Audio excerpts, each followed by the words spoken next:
Okay, so let's go. So where we were last time is to summarize from what I was doing last time. What we did is we were re-examining the NAT, the primitive type NAT, from the point of view of being one of a particular class of inductive, as an inductive type. Okay, so the crucial idea we were examining was this idea of, we first had the notion of a NAT algebra. So we did this here.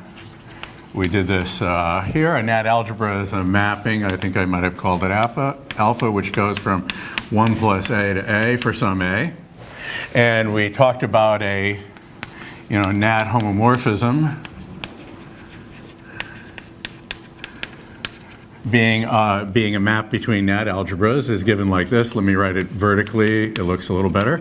So if I take alpha here, and I have a here, and I have another one, so we have two NAT algebras that look like that, then a NAT homomorphism is a map from here to here, from A to B, in such a way that this writing 1 plus h, that diagram commutes. So that was the idea, so we can say that this diagram commutes. And at the level of discussion, I was doing kind of conventional mathematical blackboard mathematics for describing, how this structure works. We'll say a little bit more in a moment about the nature of the equalities and all that. That'll come up in a second.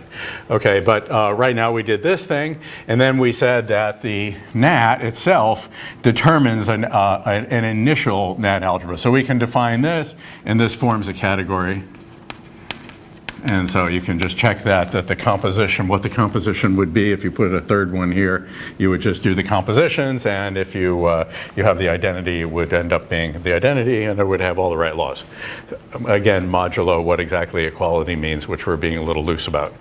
Okay, so that was the notion of a NAT homomorphism, and then what we said is that the type NAT, as given in type theory, determines an initial NAT algebra. So the way we said this is I forgot what my notation was, but if we look at 1 plus NAT, arrow NAT, there's a map here that is essentially, I might have written it just zero successor in some notation, which is the case analysis that on the null tuple gives you 0, and on the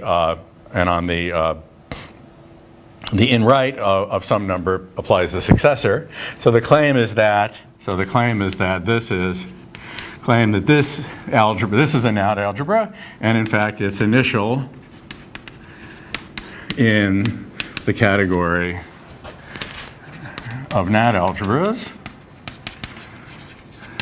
Okay, which means that, what does it mean to be initial? It means, so let me write it again vertically.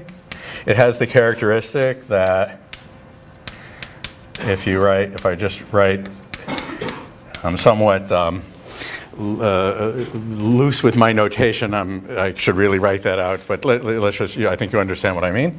So we'll write that. What it means is that if you give me any other NAT algebra, which we'll call alpha, okay, from 1 plus a to a. So remember that this can be thought of, right, because of an isomorphism that you can define here. Notice that 1 plus a to a, if I just think of these as maps, if I think of that as like a function space, by the way, that's essentially the same as either you could write it like this, you could factor this as 1 arrow a times a arrow a. And 1 arrow a is itself just a, so you could write this as a times a arrow a. And this point of view is going to come up a little bit later. So what it means is that morally, this can be thought of as a pair of functions. Okay, we can think of this as being alpha naught, which is in a, together with, I'm using this loosely, corresponds to, under this isomorphism, and alpha 1, which goes from a to a. So you see, the data here is, tell me what to do on the base case, what to do when you have 0, tell me how to transform based on the result. You think of it as the recursive result of the recursive call, how to transform, how to do the inductive step. So that's what alpha will look like. And so the initial NAT algebra, this one, recreates the number, if you'd like to say that, if you think of it recursively in this manner, which will actually emerge from the initiality, and I'll say that in a second. So to be an initial, for this to be initial means there's a unique map here such that this diagram, let me write it as 1 plus bang commutes. And what is that map bang? If you look at it in type theory, this is rec A, if we do the rec for the natural numbers, rec for nat, right? If we, for the natural numbers, and now I could just write alpha, okay? But if you want to, you can think of it, something that syntactically looks nicer is you could write that as alpha naught with x dot alpha 1, where you're using a variable to refer to the domain of the mapping, and that variable is what is being representing the functionality, the mapping that goes from here to here, and that's alpha 1. And then you get a notation that looks like the notation we have that we started out with. So some of this is all just a matter of rejiggering the notation to make it work. So you could think of it like that, and that's the recursor. So the point is you get an initial NAT algebra, and then toward the end we said the fact is that, well, we could do it specifically here. So let's let me do it let me just do the generalization, a slight generalization, which I'm going to push on a little further in a moment. So that was the kind of setup we had. And so if we do this inside of type theory, before I go on to the generalization, if we do this inside of type theory,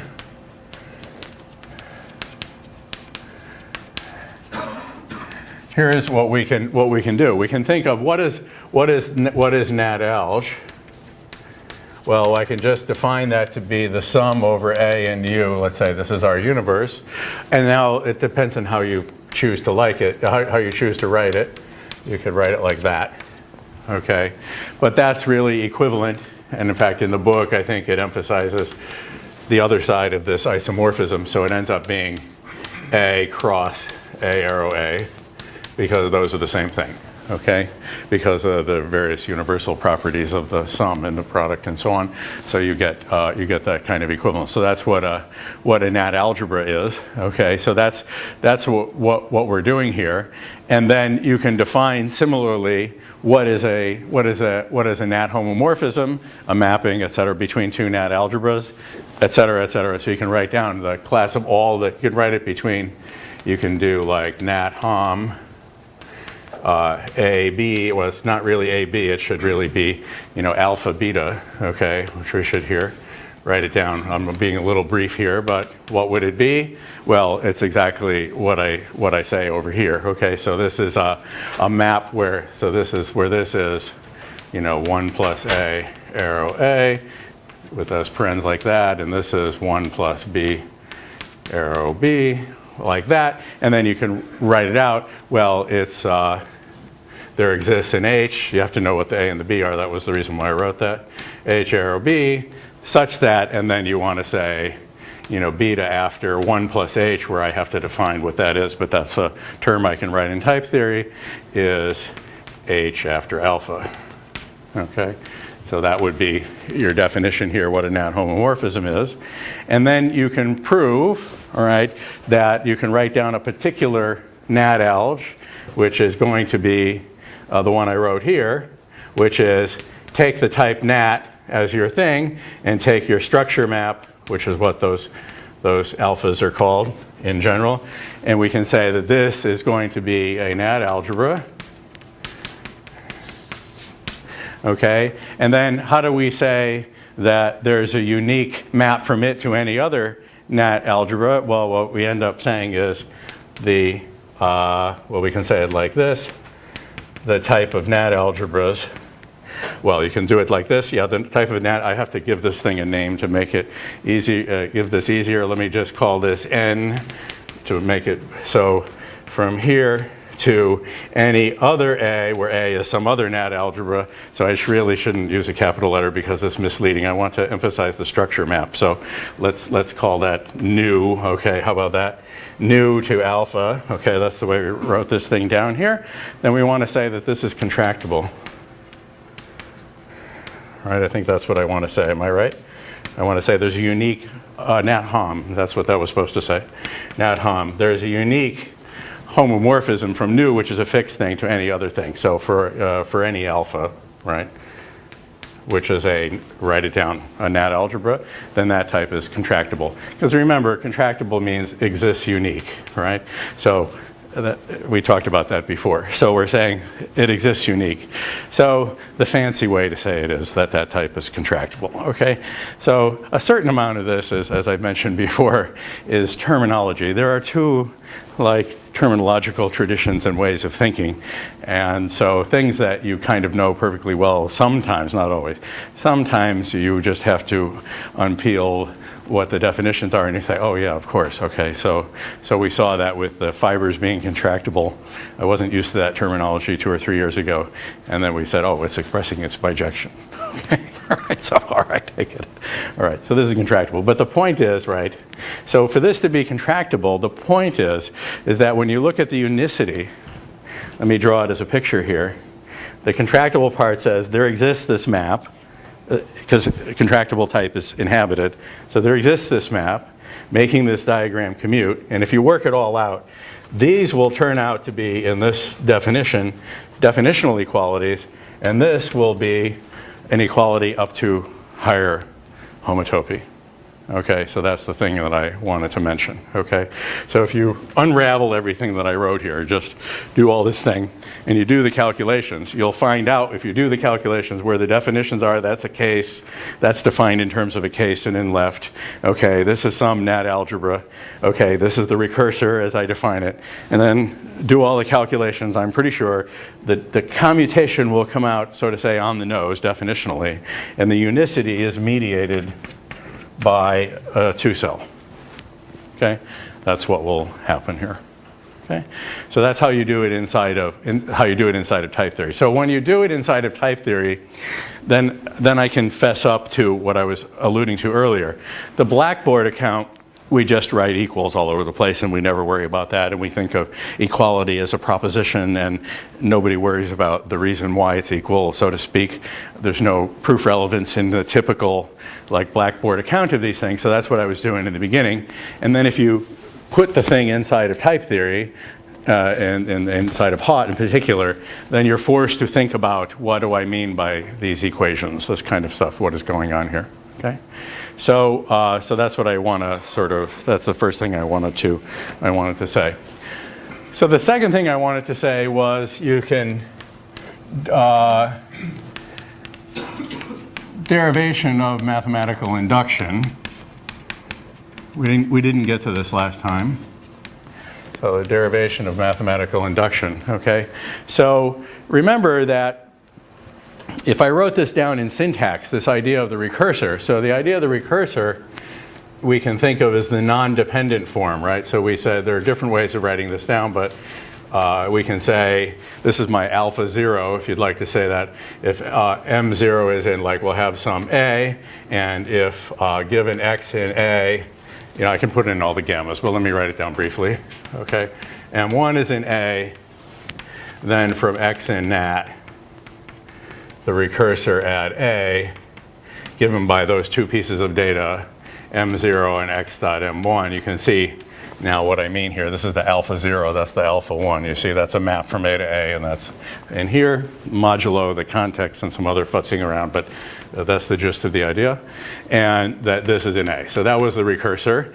And then the recursor, as you'll recall, had some definitional equations that said when you take, let me just write it like that, when you run it on 0, you get m0, and that's what I was requiring to get the commutation of that diagram, okay? And when I run this on successor of m, then by definition I get, what do I get out, whatever I'm supposed to get. It's do the recursive call, if you don't mind me just writing that, for x in m1. Okay, and moreover, so this was the beta thing.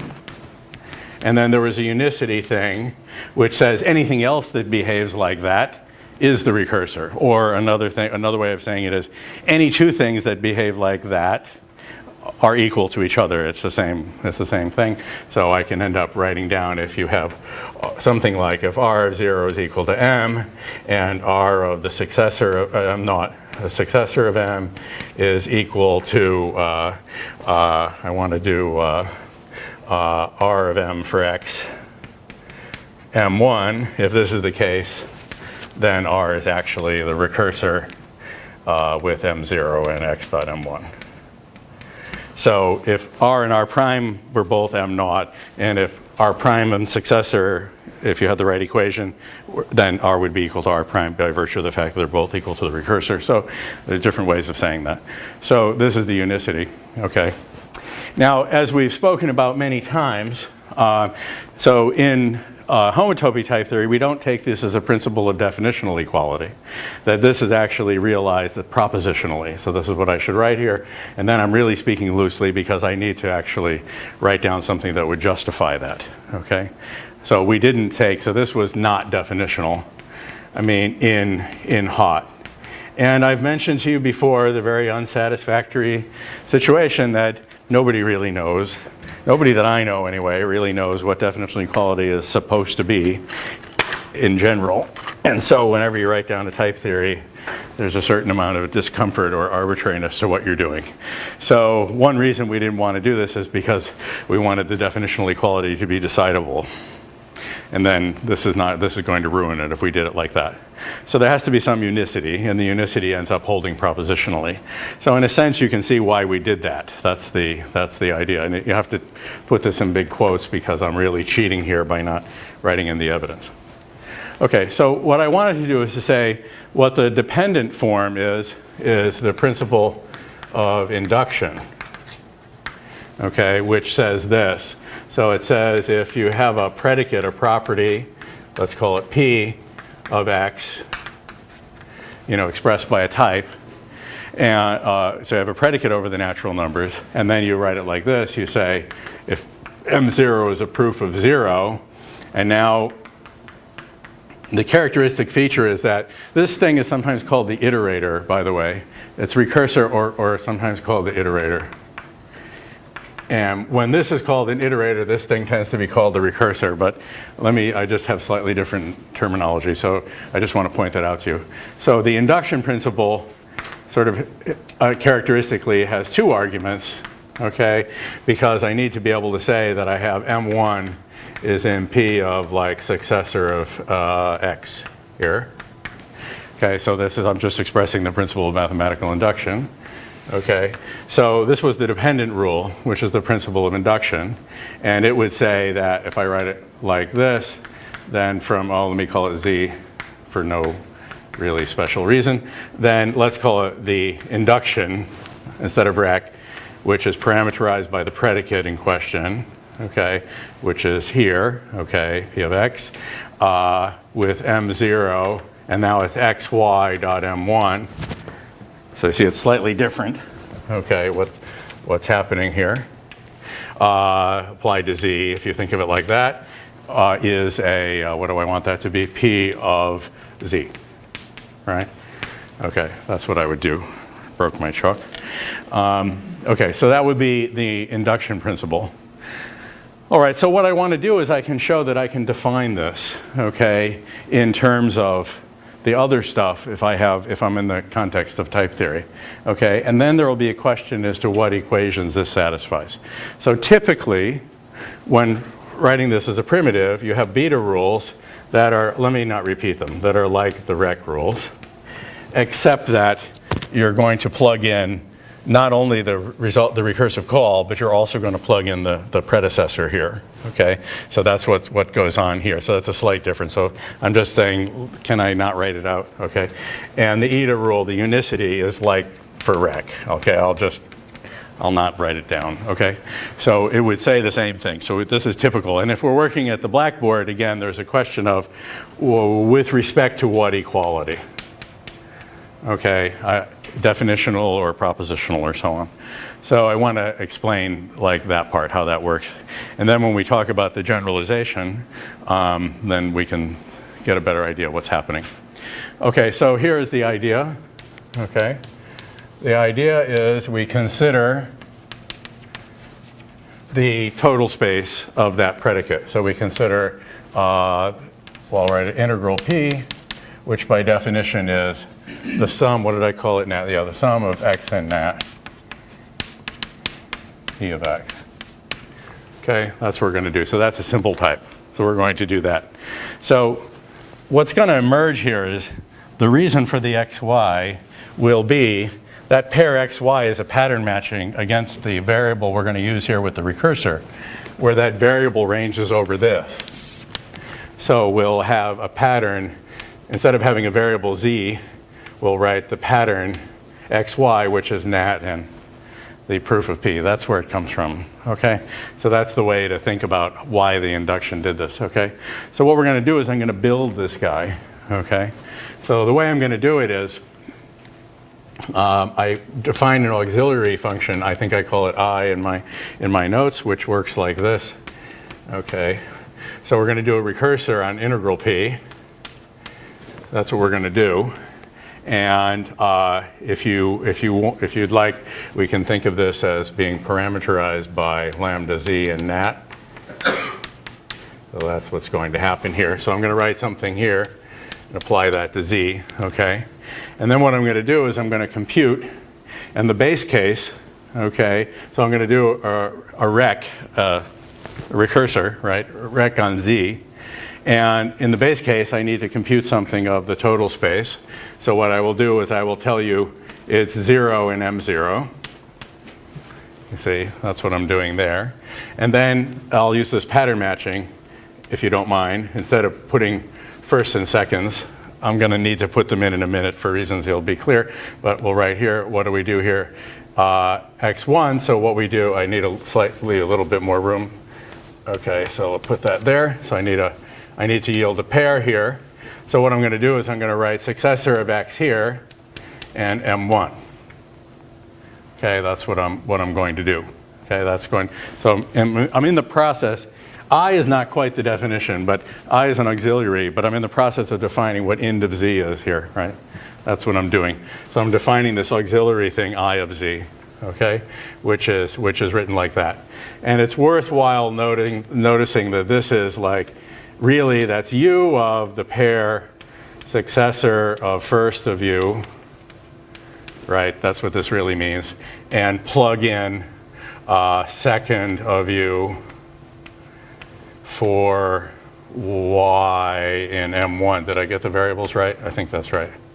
Okay, that's what I really mean, okay? But then you can see, I'm just trying to draw the analogy there, right? Okay, so we do that. So that's what that really means, okay? So we're going to do this. So what we notice already is if you run on I of 0 by the definition of the recursor, then we get 0 M0. That's blatant, okay? And if you look at I of the successor of M, well, what am I going to get? Well, if I didn't make a mistake, haha, I believe we're going to end up, I'm going to end up with the successor of M.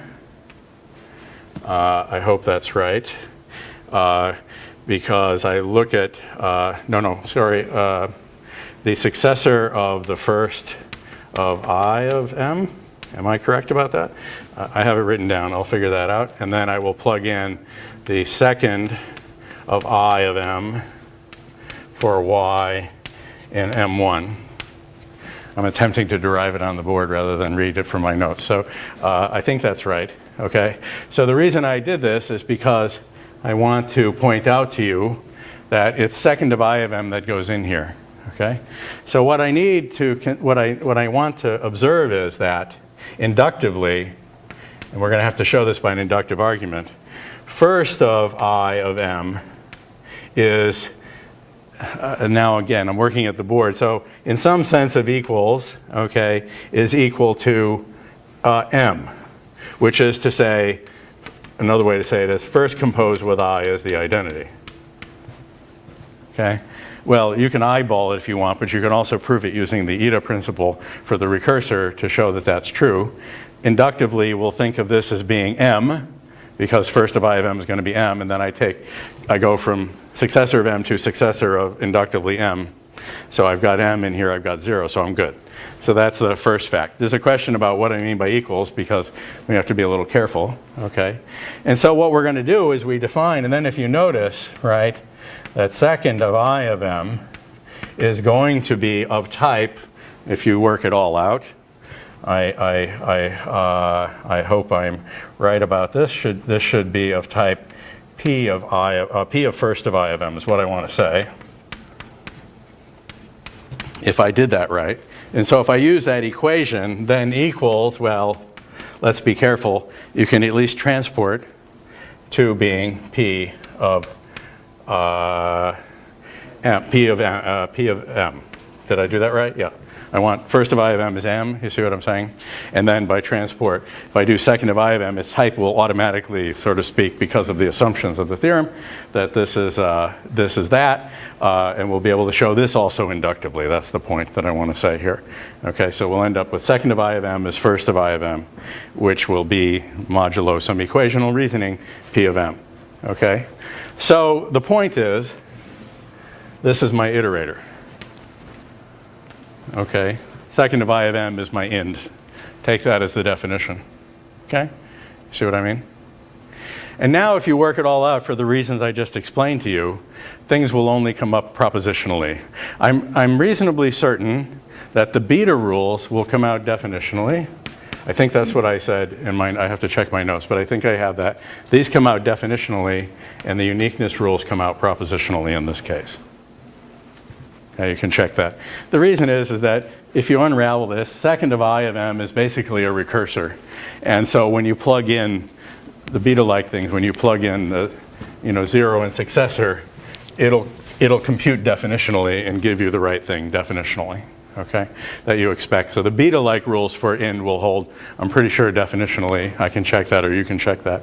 And the unicity rules, for more or less the same reason that the recursor unicity rules are stipulated, are specified only propositionally, those will only hold propositionally.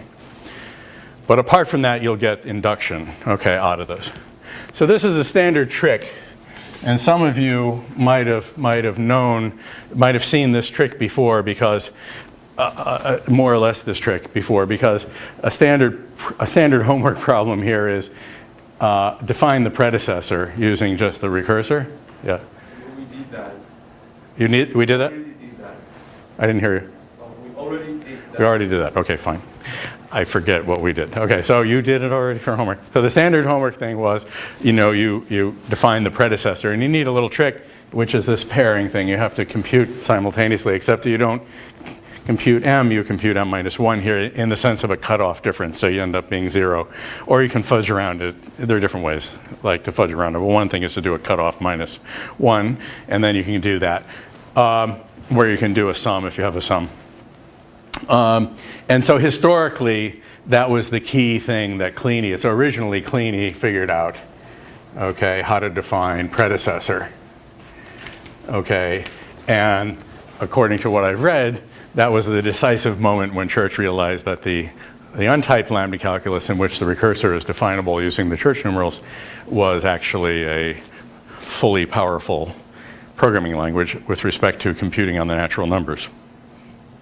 And so they apparently, I read, they were stalled for a while. Nobody could figure out how to hack predecessor. They were the first programmers, after all, and they didn't have Agda to mess about with. So it took a while to figure out how to write the code. Okay, nowadays we just know that trick, so it's obvious. Okay, but in 1932 or something like that, it wasn't so obvious. So they figured that out. So there's the same sort of trick is going on here. Okay, now the next thing we did is we generalized this stuff last time, and I want to remind you a little bit because it's pretty easy to do. So we generalize this, and you can also write it down in type theory. You can generalize this to the notion of an F algebra for a functor F on the category that you're working in, okay?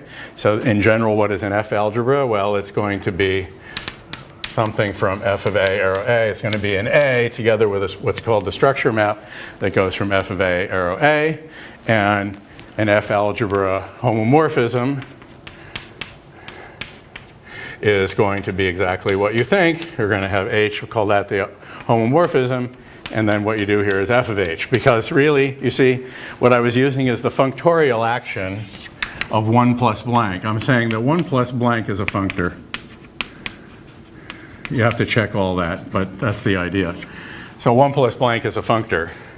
And so here what I'm doing is f of H for that particular f. Okay, so that's the functorial action. So I'm sorry, I rotated it 90 degrees on you, but so here's my alpha and here's my beta. That's how I got myself confused last time by rotating it 90 degrees, but I'll never learn. Okay, so that's the notion of an F homomorphism. Okay, and then you can say, and then the fact that we proved at the end where is Lambek's lemma, which says that if, let's call it iota from f of I arrow I is initial, in other words, initial F algebra, okay, then it's an isomorphism. Then I is an isomorphism. I'll just write as an iso, meaning it has an inverse. And then again, in traditional Blackboard formulation, one doesn't worry too much about what the equations are that make F be a functor, because F means, this is a functor, which means it preserves identity and composition. So it's a category homomorphism.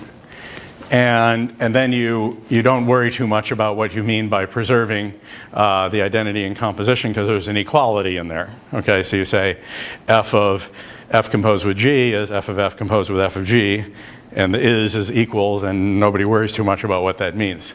So if you formulate this inside of type theory, then you're sort of forced to think about what those conditions mean. So this will be the analogous thing to this board, if you were to do it, and this is in the hot book, I won't write it out, but if you just do the analogous thing for a functor, first of all, you have to say what is a functor.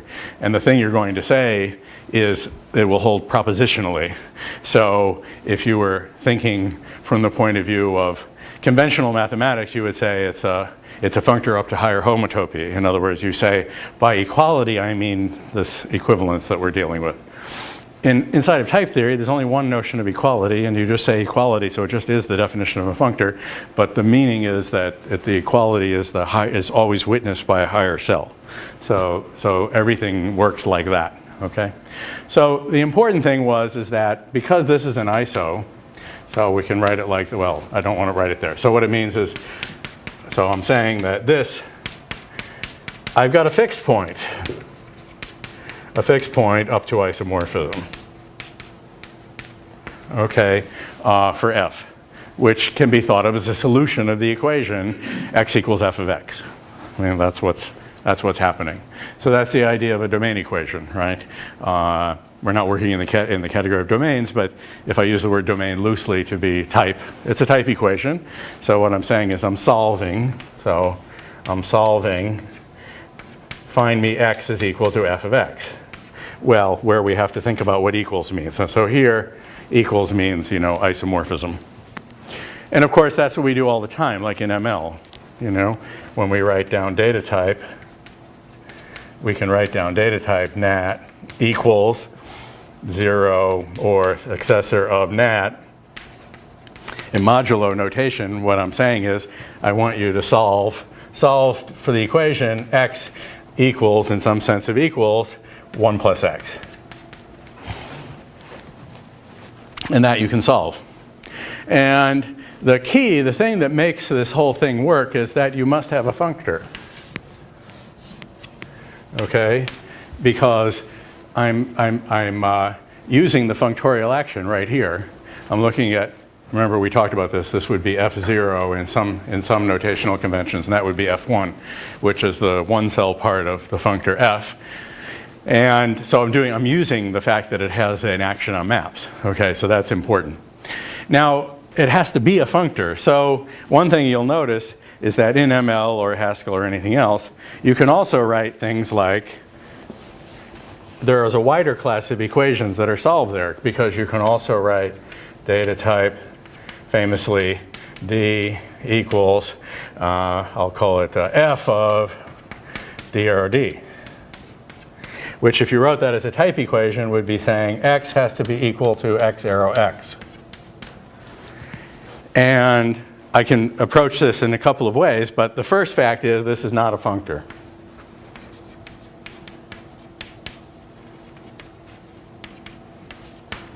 Okay, because it's contravariant here and covariant there, so it's invariant altogether, and now you don't have the action on maps, and so you're screwed. Okay, so something different is going on. Okay, in other words, this is perfectly possible, and this is perfectly possible. This is algebraic. This is not algebraic, in the sense that I'm describing before. Okay, so that's what I was complaining about. That these are all, that for some reason in Haskell world, these are called algebraic data types because it sounds fancy, but they're not algebras in this way, okay? So, so one has to be like a little careful. Well, you can say it is algebraic in a certain way, and I don't want to go into this now, but one can consider certain categories. I was a little not specific about what category I'm working in. If I'm working for a programming language like ML, I have to be dealing at least with partial maps in some form. I have to be dealing with recursion in some form. So you'll work with a category of what are called domains that have some additional structure.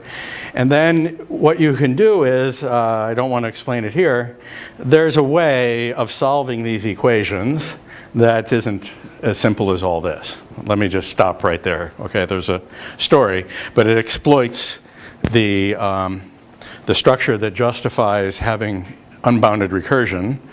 That structure gives rise to something called fixed point induction, and fixed point induction is central to showing that you can solve this kind of an equation in a non-trivial way. So that's what happens there. Okay, so we had the notion of F algebra. So the main thing I wanted to say is that the initial one is an ISO. And in fact, I don't want to go into it now, but if you turn everything around for yourself, you can define what is the notion of a final coalgebra. Everything gets upside down. The structure map goes that away, okay?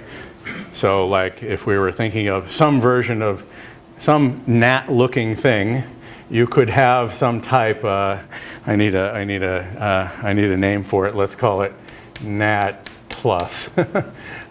We can think of this as, we can have a structure map that says every gnat plus, this is for the coalgebraic view, every gnat plus is either 0, you're done, or it's the successor of another gnat plus.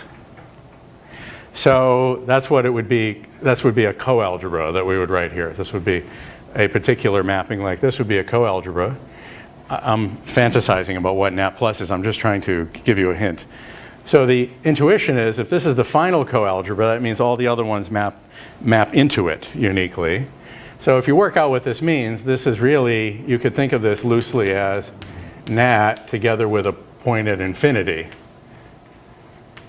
where this, by definition, is the infinite stack of successors. I can't fill it in here because it never stops. So it's an infinite stack of successors. Okay, so you're if you take the final coalgebra for the same functor, you're going to get something because it's final. Well, anyway, it's final and it's an isomorphism by Lambek's thing. Okay, so you're going to be able to map into it from the initial one. So it has to have everything the initial one has, possibly plus more. Okay, that's the idea. And so, it turns out the thing that it has that's a little bit more is infinity. Okay, which is not the same as divergence. Okay, so don't confuse that, because this is perfectly sensible in a language that has no divergence whatsoever. Okay, and the reason is that you evaluate it lazily. It's an infinite stack of successors, but you only ever have to peel off one at a time. And in any finite computation, you'll only explore this to some depth. So I don't have to compute it all up front, so there's no idea of a divergence. So there's a confusion in the PL literature. People somehow think that laziness has something to do with bottom and divergence, and that's just complete nonsense. It's like, means nothing. Okay, so it's a pity, but that's the true fact. And so the pity that it's confused like that. So it's a perfectly meaningful concept, even in a completely total programming language, of which there's no issue of diversion. It's just that you have to behave lazily. So this begins the study of positive and negative types. So the positive correspond to inductive, and the negative correspond in some way to co-inductive, which are the inductive things can be thought of. These are projective limits, which are called limits in category theory. And these are injective limits, which are called co-limits in category theory. It's a pity. The co-limit, the co-inductive types correspond to limits. The inductive types correspond to co-limits. So I'm sorry about that, but that's just the way the terminology shook out. Okay, so that gets a little confusing. Okay, and when you work in the category of domains, like I alluded to before, you get a coincidence between the limit and the co-limit. There's no difference. Okay. So that's called the limit and co-limit coincidence, or a word like that. Okay, so that's the induction thing. Okay, so now what I want to do is to generalize this stuff. Let me just check my notes to see where I am. So we did that. Okay, we did that. We did that. Okay. So now I want to generalize it further on the syntactic side, because what I've said over here is on the Blackboard math side, I was saying the notion of an algebra is an instance of the notion of an F algebra for a functor.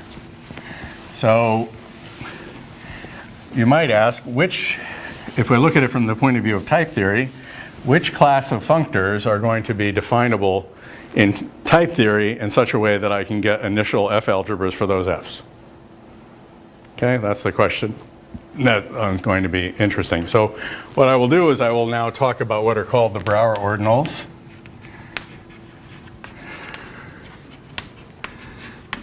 Which are also known as the W types. Okay, so that's what I want to do next. So let me do this informally first, and I'll give you the idea. So you remember that in conventional, like set theoretic account of ordinals, above all, an ordinal has a linear ordering, okay? In other words, you have the law of trichotomy, okay? If you give me any two ordinals, either one is less than the other, or it's equal, or it's greater than the other. That's like a decidability condition. That's of the flavor of the law of the excluded middle, right? That you can situate any two ordinals relative to each other in a linear line. Constructively, that idea is not a very well-behaved thing. We don't want to do that. Okay? So what we're interested in is the idea instead is we give up on the idea of linear orderings, and we just work with well-founded trees or well-founded trees or preorders. Okay? That's the thing we're trying to get at. We give up on the idea that we're going to write them all out in a line. Classically, that's the way you do it. That's fine. But in a constructive setting, it's very unnatural. Okay? So the thing you want to do, what you care about actually about the ordinals, is that what are the ordinals? The ordinals are order types. They're canonical representatives of principles of reasoning by induction. Okay? They codify what mathematical induction is. They codify what lexicographic induction is on two things, that's omega squared. Well, on k things, that's omega to the k. Okay? On an infinite sequence of things, that's omega to the omega. Okay? And so on. They codify induction principles. Okay? So they're called transfinite induction principles because even if you think of like lexicographic ordering of two natural numbers, a particular pair has infinitely many predecessors. Okay? Just like in letters, you have, in the English alphabet, if you're looking at, AB, you can look at BA, has 26 predecessors or 25 predecessors, right? But if you have an infinitely many number of letters, omega letters, then you have infinitely many predecessors. So that's why it's called transfinite, because you can have something that has infinitely many things behind it. Okay, so the purpose of the ordinals is to codify the induction principle. That's the way I look at it. Okay, so well-founded trees are a constructive way of doing that. And so the picture always is this. The picture is that a well-founded tree is always of the form, well, I can depict it. It has some kind of node. It has some kind of a branching factor, which can be infinite, that glues together a bunch of well-founded trees. And this thing, written up here, this is called, if this, let's say we have some sequence, like here's the simplest form, I'll write it as, let's suppose they were indexed by numbers, then it's 0, W1, this would be WI, and so on. Then this would be thought of as the supremum of W0, W1, WI, da, da, da. So I need a way to write that kind of thing down without all the dot, dot, dots, but I'm giving you the picture, okay? So, for example, all right, if you look at the origin of the Brouwer ordinals is, here's 0, that's a node with no children. Here's 1, that's the supremum of 0. That's a tree that I just gave you, and I just take its sup. But of course, I have to mark the node because these are two different kinds of nodes. So we'll call that, we'll give that a name. We'll call that Z, and we'll call that S because it's the S ones that have children and the Z ones don't. That's the way you think about this. So of course, what would 2 be? It would be the successor of that guy. It's an S node with this guy underneath it. So that'll be another S node. So this is really a Z, another S node, and that's a Z node, written like that, and so on. And then I can form the supremum of all of those. So I'm going to need a limit node. If I'm working in ordinals, I called it L. I couldn't think of what else to do here. I need a limit node, 0 stage, successor stage, and limit stages. That's the usual terminology. So I have a limit node, and what I do is I take a limit of everything that came before. So when you're writing them as a linear ordering, these all come here, and then you inevitably write dot, dot, dot, and then you write omega. So now I'm going to write omega. What is omega? It's the limit of all the ones that I've got before, the least thing that's above all of those. So that's written like this. There's a Z. So 0 is underneath it, and successor of 0 is underneath it, and successor of 0 is underneath it, and it's infinitely wide. Okay, so that's the important thing, right? So this goes on. So here I have a dot, dot, dot because the fan out here is infinite. Okay, that's what's happening.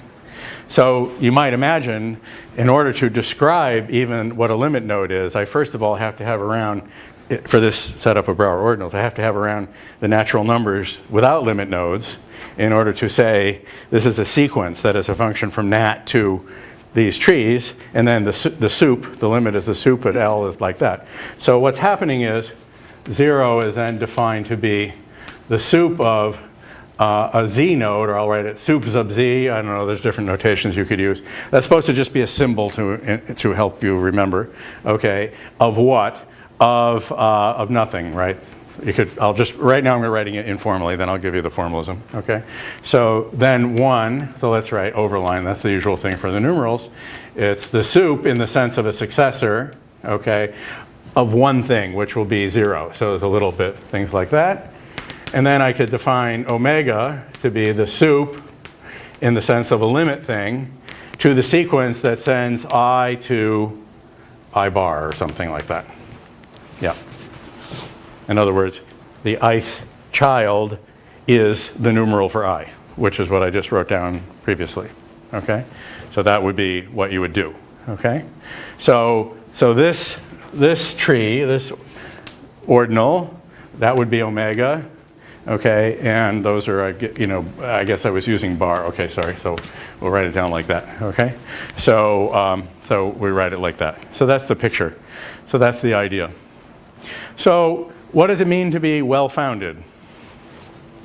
All right. Now I mentioned at the very end last time, in classical setting, you say something negative. The typical thing is, and then lurking in here is something called Koenig's lemma in the case of the finite fan out, but let's not worry about that. Right here I want to say, classically what you say, there are no infinite descending branches. Okay? That is, there are no infinite branches. It may be as wide as you want, but you always stop. Okay? It's because it's built up inductively. I always take the soup of things that are already known to be well-founded, and so they're well-founded. So that's the classical way of thinking about it. The constructive way to think about it is, the principle of of transfinite induction is valid. That's the right way to say it is. If I want to show that something holds for any tree, in this sense, I'm speaking a little informally right now to motivate what comes up next, it's enough to show that for any tree, if the property holds for all of its predecessors, then it holds for the soup, then it holds for everything. Okay? So with principle of mathematical induction, you say, for any tree, it could be 0, it could be the successor. If the property holds for all of its children, well, in the case of 0, that's nothing. So you just say if the property holds for 0. And assuming it holds for the child of one of these nodes, we show that it holds for the successor applied to it. Then we say it holds for all natural numbers. So you just generalize that, and you just say every node is a soup of something. If I assume that the property P, if it's enough, if P of W0 and P of W1, P of Wn, if those suffice for P of the soup, okay, then P holds for every well-founded tree. That's the principle of transfinite induction. I'll write it all out, but I'm just trying to give you the idea. So the way to say it's well-founded is you say transfinite induction is valid. That's the positive, useful way to define, in a constructive setting, what well-founded means. Because usually what happens is if you define it as there are no infinite descending branches, then you derive the principle of transfinite induction by considering the smallest thing that has an infinite descending branch or something like that. I forget how it goes. And you work like contrapositively and you end up deriving the principle of transfinite induction. Okay? But you've seen it before. But anyway, that's how it goes. Okay, it's a least counterexample argument, and then you turn it into a smaller counterexample, and then you say, but that was the least one, so then it must be the transfinite induction holds. So it's totally cockamamie from a constructive point of view. So what we do is we don't do that. We just say that that's the definition. Okay, so that's the idea. Okay, so let's now turn this into like a formalism. Okay, so how we're gonna, what actually is a W type? So what we're going to do is we're going to have a formation rule. We'll say Wx colon A dot B is a type, so we say that that's in U. If A is in U and for X in A, B is in U. So I have a type and a family of types.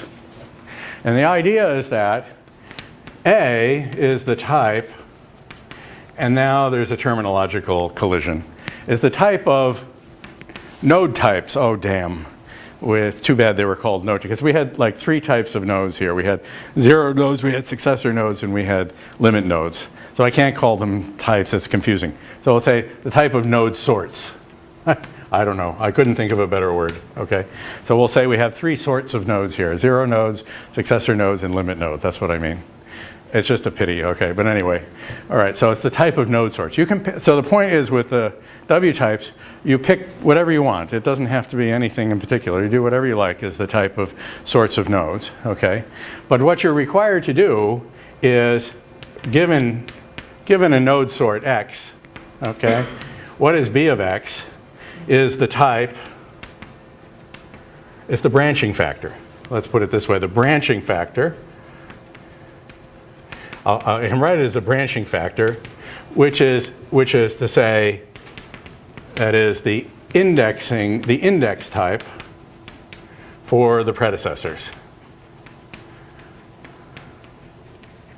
Because remember, for each sort of node, I told you this guy has 0 predecessors, this guy has 1 predecessor, this guy has infinitely many, n many, natural numbers many predecessors for the limit node. So I need to tell you what is the branching factor, which is the index type for the family of trees that you're going to click together to form with a supremum to form another tree. Okay, so what it does for you is that you avoid the W type written this way avoids any encoding. So you're not forced to code up node sorts as anything in particular, you know, you don't have to worry about you can just take the A and the B to be whatever is convenient for your purposes. Okay? So let me explain that. Okay, so what is the intro rule? So what we're going to do here is, maybe I will so I'll do an example here. So the example is, if I want to recover the natural numbers, what I can do is let's do this. We can say A is going to be defined as, well, morally it's 1 plus 1 plus 1 plus 1. Okay, now a lot of times in programming languages you give names to these things. So that can often be written as something like, let me write capital Z and S, like written like that maybe. In enumeration type, there are two things, Z and S. Okay, if you want to be really austere, then it's just 1 plus 1. Okay, but in a programming language, you would likely write something like that. And then what you do is you define B by a case analysis. This is a sum, so let me just write what the cases are. So let's define B. So B on Z, Z means this symbol, in left of null tuple, right? Okay, B on Z is what? I want that to be defined to be 0, because a node of sort 0 has no children, so that's the type 0, right? This is a type, right? That's the empty type. And if I look at B on S, that's a symbol that's really in right of the null tuple. Well, it has one child, so the index type will be 1. That's also in U. What I'm really saying is B is lambda x, case x, in left, if it's Z, then 0, else 1. It's a map from A into U. Okay? So that's what I'm doing here. Okay? So I have to do that. So I'm going to claim, for this particular choice of A and B, I'm going to eventually say nat can be thought of more or less as W x in A, B for this particular choice of A and B, as I mentioned before. That's what I'm going to say. Okay? So let me say that. So I need the introduction rule. So what is the introduction rule? So I want to say something is in the W type. What is a Brouwer ordinal?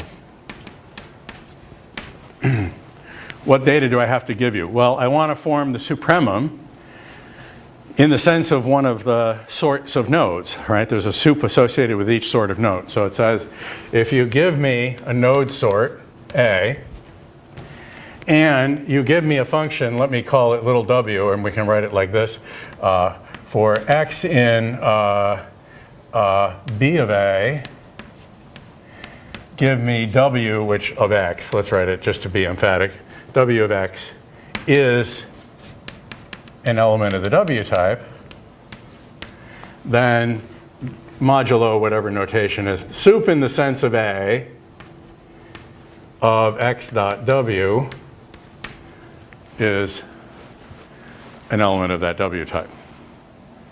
And that's just all I'm doing now is giving you a notation for the pictures. So the key thing is the map x dot w says here's the branching factor. So remember, this is the branching factor. Right, and this is the sort of node. And that's the branching factor for A, for the particular choice of A. So if you think about it with this example over here, you worry about this because in order to get an element of the W type, I must already have an element of the W type. Well, not really. I must have a sequence, well, using the word sequence loosely, a sequence of elements of the W type. Okay, it's not a sequence. If it was natural numbers, it would be sequence. But I don't know, a family of elements of the W type. Okay, you see what I mean? I might say sequence, but I don't really mean that.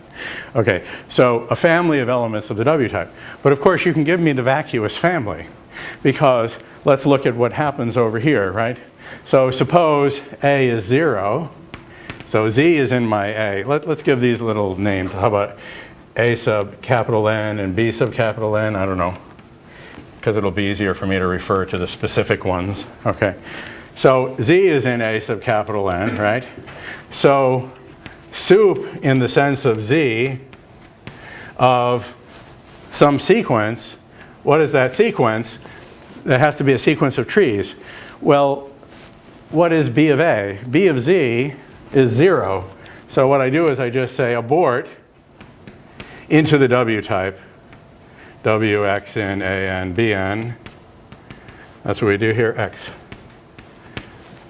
Because it has no children.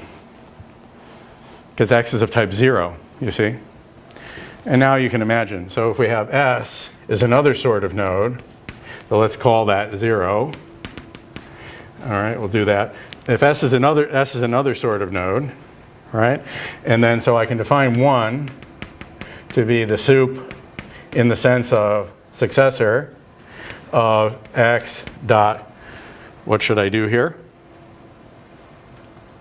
What do I want to write here? I want to write an element of the W type. How about 0? I didn't really need the X actually. Okay, but formally it's there. Why didn't I need it? Because the type of X is 1. So I already know what it is, so I didn't really need to write that. So a lot of times you'll just write maybe underscore or drop it entirely because there's no point in naming an element of 1. Okay, so you just, you write that. Okay, so that gives you 1. Oh, so now you can kind of see, okay? Obviously we can get all the finite natural numbers this way. Well, what makes them the natural numbers? Well, what makes them the natural numbers is the elimination rule for the W type. So this was the intro. This is the formation. And now let's look at the elimination. So I'll do the non-dependent form first, and then I'll do the dependent form. In other words, I'll do the recursor and then the inductor, okay? Just to, like, maybe, it's easy to get lost in all of this, so let's do it, okay? So we're going to follow the pattern of what I had before. So I'm going to end up defining a map. Let's call that Z. Remember I called it Z, okay. Wx in AB. I want to say that something or other, right, is in, let's say there's a fixed type C for the time being. We'll worry about making it into an induction principle in a moment. It'll be easy to do, but let's start out with it just being a fixed type C. Okay? So what is it that I have to do? If I want to get a map out of this guy, well, what you know is Genson's, so we're doing elimination, right? So Genson's inversion principle tells us, well, this must have been obtained by some introductory form, so it's going to be a sup. So in fact, there's going to be a definitional equation for this guy when it's a sup. So something of Z, which I'm going to write down here, and I think I called it Wrec maybe, with C of something is going to be type C, and we're going to have an equation because the beta-like rule will say if I do a Wrec in the sense of C, and we'll fill in what that is, and we do it on the sup with some node A and some sequence little w, then we're going to do something. Okay? Okay, so what is it that we're going to do? Well, you have to anticipate that you could have any sort of node, right? Z, just think of it. Z is going to be the sup of something. It could be any sort of node, X, all right?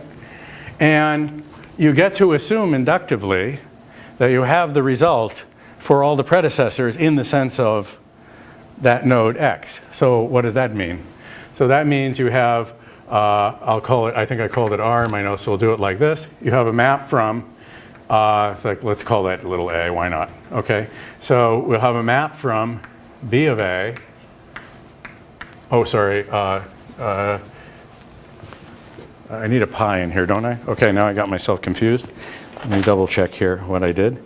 No, I'm right, yeah. I need a map. I need the predecessors P, that's what I want, okay. So I need the predecessors P, which is a map from B of A to Wx in A, B, okay. And that's, let me double check. Oh yes, and then I need, yes, right. So this says B of A is the branching factor. So tell me what all the predecessors are, and then tell me what the results of the recursive call are. So, sorry, I had a little brain cloud.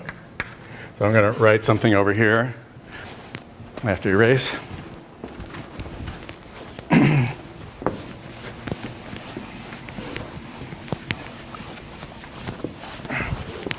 Okay.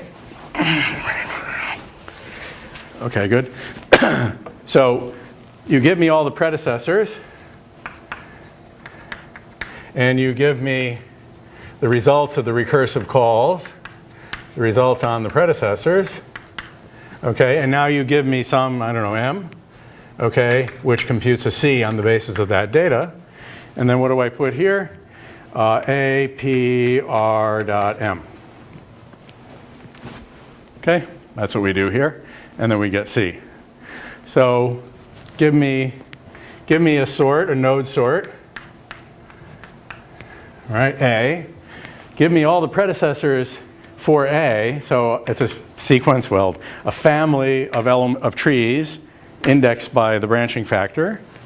And then give me the answer for each of those, for one of each of those. And I'll put those all together and I will get that. So now if I do A, P, R of M in here, then what should this be? Definitionally, what we expect that to be? Well, I called it A and A in both cases, but we'll just do a substitution. So A is the node name, so that, oh well, anyway, so we do that. And then this is, okay, and then what do we do for the predecessors? Okay, so what I do is W itself is all the predecessors, because W is B of A arrow W type, as you can see right there. Okay, so I've got W, so that's my sequence of predecessors. Okay, and R, what I take is lambda Z. I need more room. I take the sequence of recursive calls, W rec in the sense of C, A, P, R dot M again. I take that sequence, I plug these in for A, P, and R in M. And that should make sense. Did I screw it up? I don't know, but should the type of R involve P in some way? The type of? The type of little r? Little r, yeah. Should that involve P somehow? So this is a function space. So what's that? Sorry? Should it involve little p? Like, well, it will as soon as I make it an induction principle. Right now I'm doing a recursor, so I've simplified it because C is a fixed type. In a minute, that's going to be relevant. Okay, so I'll get to that. But I thought it was useful by drawing analogy with the recursor and the induction to do it like that. So you have, that's the beta rule. And I won't write it out. Eta is the unique such.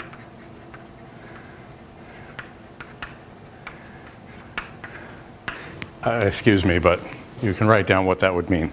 Okay? So it's the only such thing. So you can smell, right?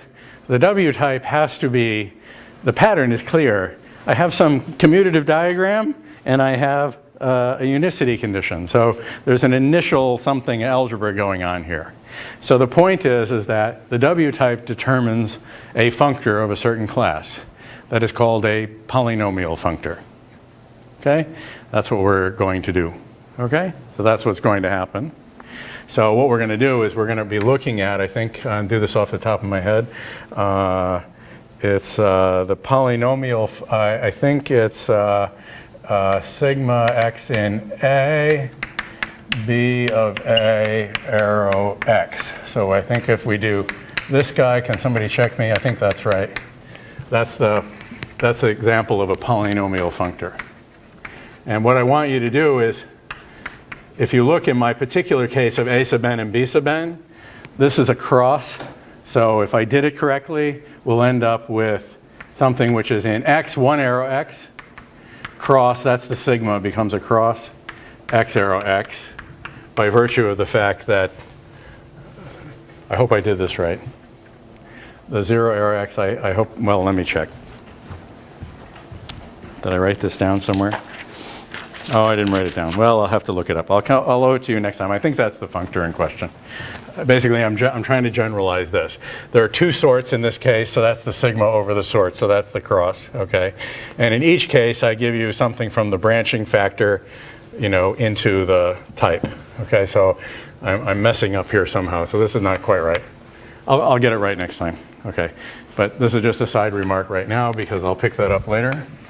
Okay, so what's going to happen is the W type will determine a functor that looks like that, and it's a polynomial functor. It might be B of A arrow x arrow x. Anyway, I'm confused at this moment.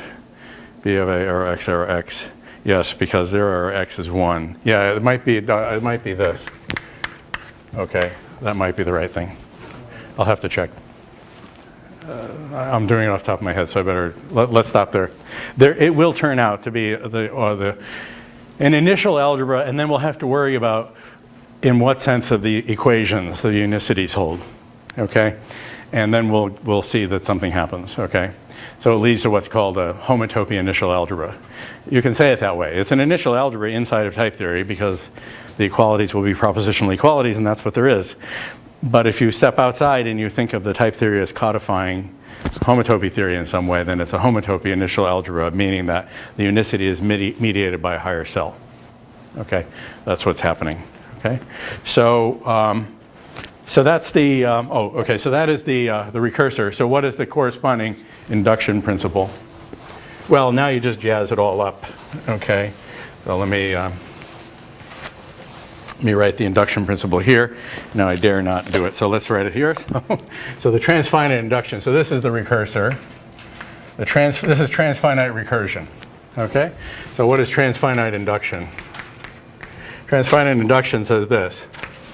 Suppose you have a predicate on a W type, so you're going to see which is P, which is in U. So I have a predicate on a W type, okay? And what I want to do is give you conditions under which generically in an element of the W type that P holds of that Z. That's what I want, okay? All right, and so this will be called W induction, just to have the parallel notation. So it's parameterized by the predicate, and then it puts in something will go in here, okay? So what is W induction going to do? Well, now we're going to have the same sort of pattern. We're going to say, well, it's some sort of node. The Z is going to be some sort of node, and it's going to be the soup of some predecessors, which are going to be B of A, arrow Wx in A, B of x. Okay, so you've got the predecessors P, and now you have an induction hypothesis, which I think was Arbob's question. The results of the recursive call become the induction hypothesis holding for every single thing in here. So we write, if we have P for every B in B of A, if P holds of the predecessor of little b. Because remember, this is the index type. So this is the thing that recovers the predecessor from the element of the index type. It's saying this says which branch, which child are we talking about? Assume that P holds of every one of those, okay, for each children. So this says P holds for all children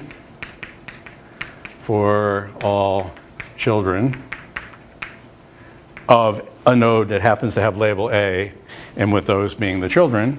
Then that stuff, turnstile, let's call it M, it has to be a proof of what?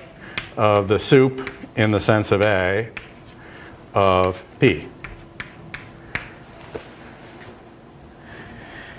And then you have pretty much exactly the same. You have pretty much the same equations, and the reason is, in this case, I really do need to have the predecessor around even to state the type of the induction hypothesis as I needed it here. I need to have those predecessors around, okay?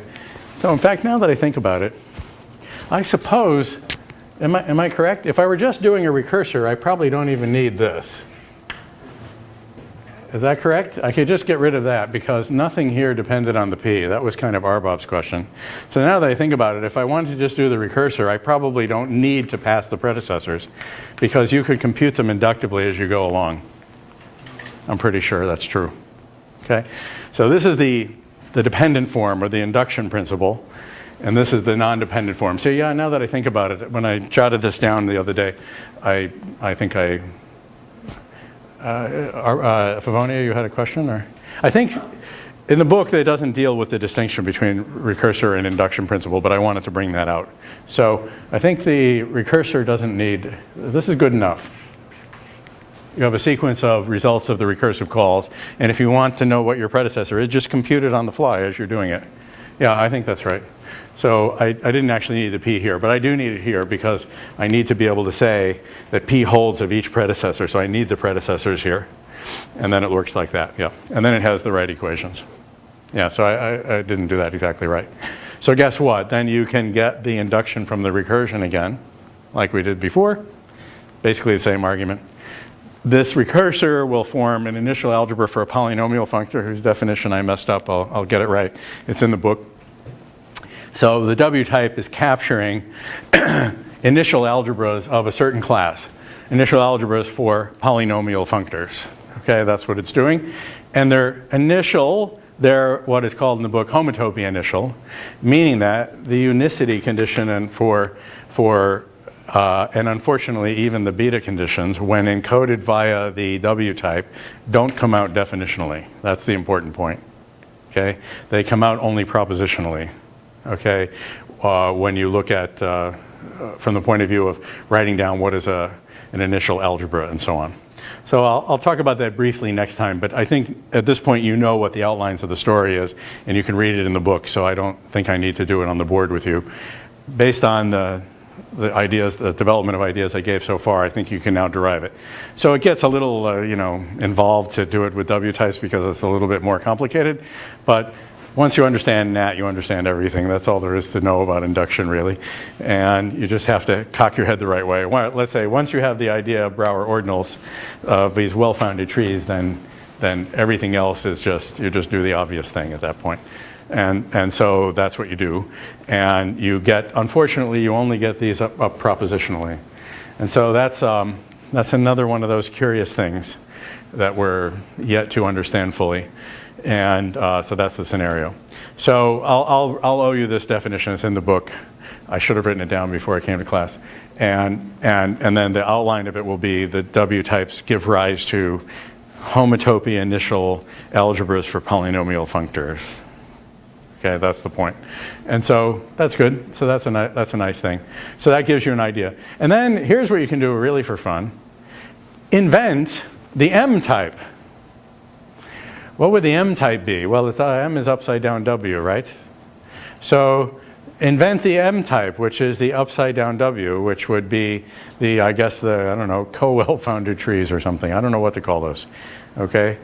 If you follow your nose, you'll see what to do. So in other words, there's a co-inductive analog. These are inductive things. So there's a co-inductive analog of this, which would be called an M type. And then this has been considered. So the idea is, think about an M type. MXNA, which is an upside down W, okay? So think about that. I won't have time to go into it, but it should represent a class of co-algebraic, you'd have final co-algebras for polynomial functors, I guess. I haven't really worked this out myself, but I'm guessing that this must work, okay? So it should be possible to do something like this. So just for fun, you might like to do it. And if you're really ambitious, you could write it down and then I'll put it on the piazza. So you can think about that. So it's kind of cute that they would be M. It just worked out really nicely. They're called M types. Okay, so thanks very much. I'll see you next week.